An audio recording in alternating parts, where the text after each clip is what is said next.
श्री गणेशाय नमः। प्रिय बंधुओं, त्रेता युग का समय था और त्रेता युग में आपको सबको मालूम है कि एक रावण नाम का बड़ा ही विख्यात राजा हुआ है। हम उसी रावण की बात कर रहे हैं।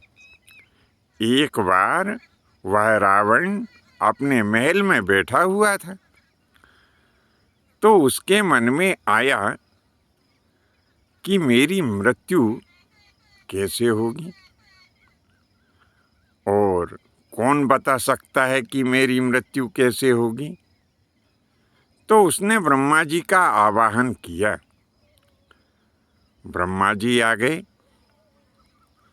कहने लगे कि हे मेरे प्रिय प्रपौत्र, यानी रावण जो था वो ब्रह्मा जी का परपोता था।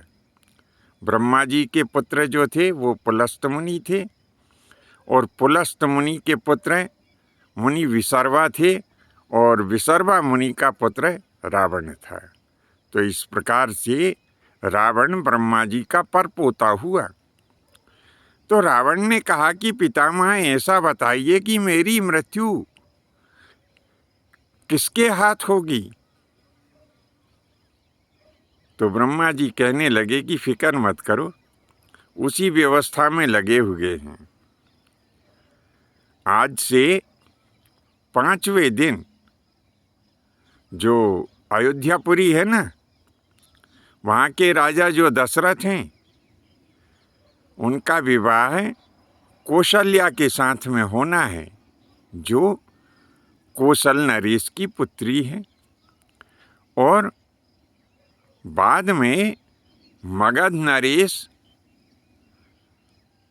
जो हैं, उनकी पुत्री जो सुमित्रा नाम की है, उससे भी महाराज दशरथ विवाह करेंगे। और तीसरी उनकी रानी होगी जो कैकेयी के नाम से। तो इन 3 रानियों से 4 पुत्र उत्पन्न होंगे। बड़े का नाम होगा राम, उनसे छोटे होंगे भरत, फिर उनसे छोटे होंगे लक्ष्मण और लक्ष्मण से छोटे होंगे शत्रुघ्न। तो इनमें जो बड़े पुत्र राम होंगे महाराज दशरथ के, उनके ही हाथों तेरा वध होगा। ऐसी हम व्यवस्था बना रहे हैं। तो रावण हंसा, कहने लगा कि पितामह, मैं आपके इस कथन को झूठा साबित कर दूंगा, क्योंकि अभी तो लगन हुआ ही नहीं है, हैं? और जब लगन नहीं हुआ है तो मैं अभी जा कर के और दशरथ का वध किए देता हूँ। जब दशरथ का वध हो जाएगा तो राम फिर कहाँ से उत्पन्न होंगे। ऐसा विचार करके वह लंकापुरी से चल दिया। उस समय रात्रि की वेला थी।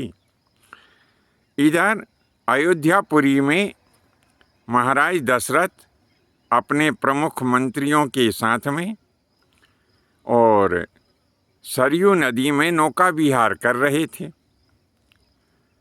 रात्रि का समय था, मणियों का प्रकाश नौका में प्रकाशित था। और उसी समय उस राक्षस राज ने धोखे से जाकर के दशरथ जी के ऊपर आक्रमण कर दिया। अब आप भला बताइए कि मान लो आप बेफिक्र बैठे हों और पीछे से कोई आकर के आपके ऊपर प्रहार कर दे, तो आप तो सचेत नहीं रहेंगे, तो निश्चित हार होना है कि नहीं। तो क्या है कि वो रावण ने पूरी नौका तोड़ दी। दशरथ जी के जो संगी साथी थे उनका वध कर दिया और दशरथ जी को और सुमंत जी को भी जल में डुबा दिया। लेकिन कहा है कि हरि इच्छा भावी बलवाना, हृदय विचारत शंभु सुजाना। भगवान की इच्छा बड़ी प्रबल होती है। दशरथ जी और सुमंत जी बच गए।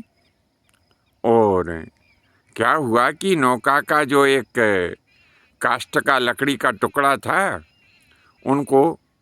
उसको उन्होंने पकड़ लिया। अब वे दोनों उस लकड़ी के टुकड़े को पकड़ के उसके ऊपर बैठ गए। सरयू का जल गंगा जी में पहुंचा और गंगा जी का जल समुद्र में पहुंच गया। अब इसी बीच में क्या हुआ कि रावण कौशल नगरी पहुंच गया। यहाँ से ये युद्ध करने के बाद वो कौशल नगरी पहुंच गया और वहाँ पर उसने कौशल्या का हरण कर लिया और एक संदूक में बंद करके और वहाँ से चला, समुद्र के निकट आ गया। तो समुद्र के निकट जब आया तो वहाँ समुद्र में रावण का एक परम मित्र महामत्स्य रहता था। उसने उस महामत्स्य का आवाहन किया।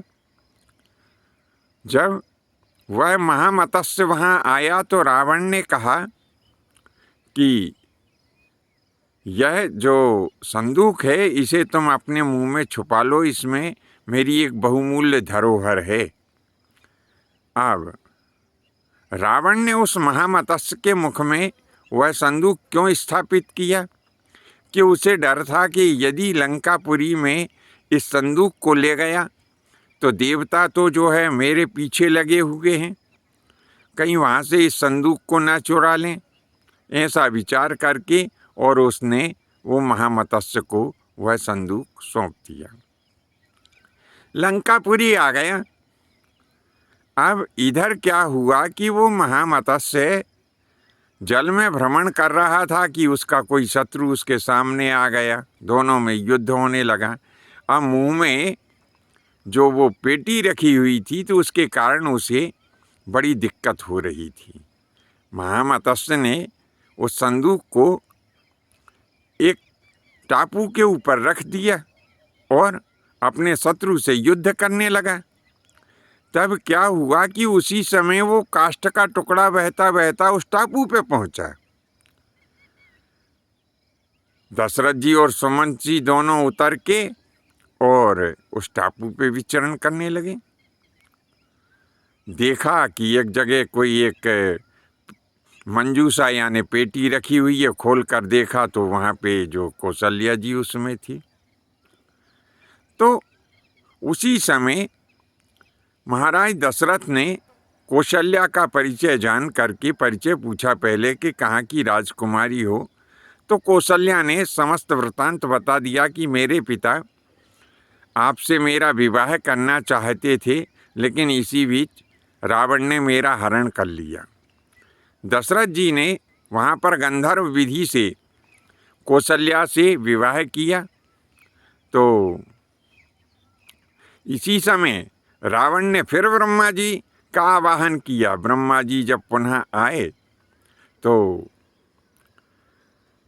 जब ब्रह्मा जी रावण के सामने पहुँचे तो वहाँ पर ब्रह्मा जी वैवाहिक जो मंगलाष्टक होते हैं उनका उच्चारण कर रहे थे।